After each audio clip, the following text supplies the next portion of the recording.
All right. Well, as promised, leading up to the new Planet of the Apes film that's being released, I think it's May 10th. I'm going to review each one of the three Planet of the Apes. I don't know what you call this. Reboot? Remake? It's not really a remake because it's a different idea. Reboot? Reboot trilogy. Yeah, I guess we'll just go with that. So, the first one here, Rise of the Planet of the Apes, came out in 2011. It was directed by Rupert Wyatt. It features Andy Serkis as our protagonist, and he's going to be with us through all three of these films. Now, Andy Serkis did the motion capture for Gollum in Lord of the Rings, and he did the motion capture for King Kong in Peter Jackson's King Kong. And so here he's doing the mocap for Caesar, which is the main ape that we're going to follow through these three films. Now, if you've seen the original Apes movies, you know, the ones with Charlton Heston, Roddy McDowall, Caesar was the son of Cornelius and Zira in those films.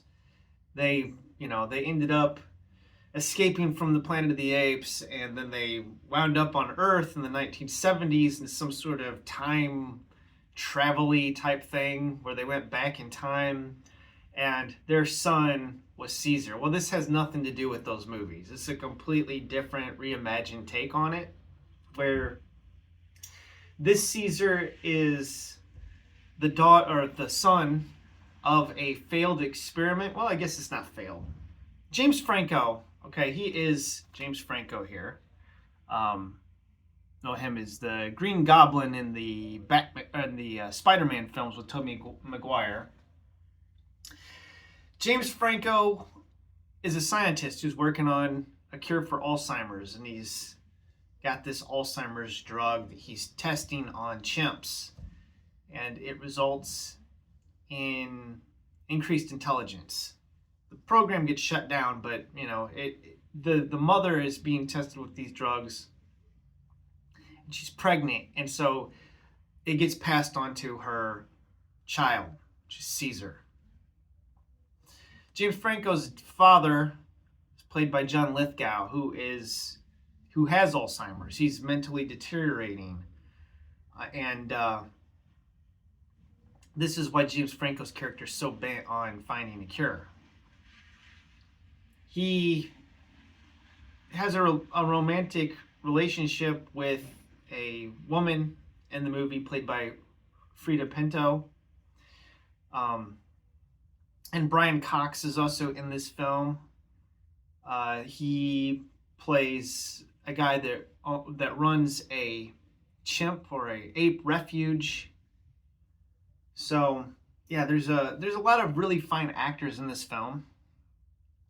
But the motion capture, like done by Andy Serkis playing Caesar, the guy really, really, really is an amazing actor, and it's a shame that he didn't get nominated for any type of award for his performance in these three movies, because he does an incredible job. Now,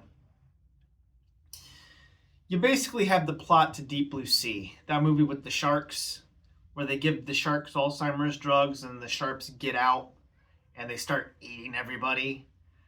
It's essentially the same plot, just with chimpanzees this time. Well, not just chimps, but orangutans and gorillas as well. This is really the rise of Caesar and how he becomes like the leader of the apes and their escape from their holding facility. And this has really got some incredible special effects. Now let me talk about my coming to this film. I was a big Apes fan. And when I saw the Tim Burton Apes film, I saw that at the movie theater, and I was absolutely disgusted with it and thought, what a piece of crap. And so when I heard about this movie, there was like no excitement for it for me whatsoever. My brother tossed this on his Blu-ray player one day and said, "Here, you got to watch this." And I was like, "I don't want to watch this Apes movie, man." So I had no expectations for it whatsoever. I thought it was just going to be stupid. But by the end of it, man, I was like, that was a really good flick. So if you're a person that doesn't even like the Planet of the Apes films, the original Apes movies with Charlton Heston and Roddy McDowall, because you think they're cheesy, give this one a chance. It's a lot more grounded, and the CG effects, they really hold up quite well. I mean, they're a little bit dated in this movie. This was a 2011 film, but each subsequent film, the digital effects get better. They get a lot better. So you can actually see like the improvement in digital effects over the course of this trilogy.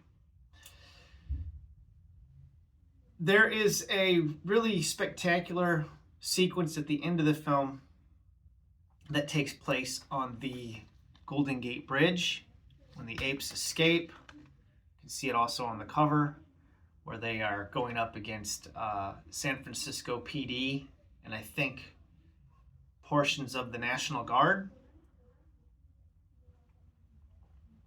And it's really awesome. Really, really awesome.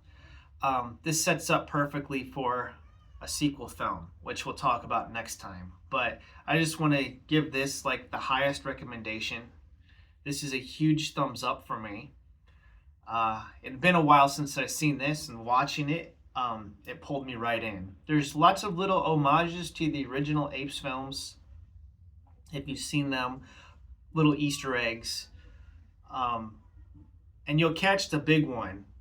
It's at a point where a famous line from the original Planet of the Apes film is spoken. And it was a shocker. The first time I watched this movie, it was like, whoa! It blew me away because I was not expecting it at all. And it just came out of nowhere. And I was just like, wow. So, yeah, I guess that's really all I have to say about it.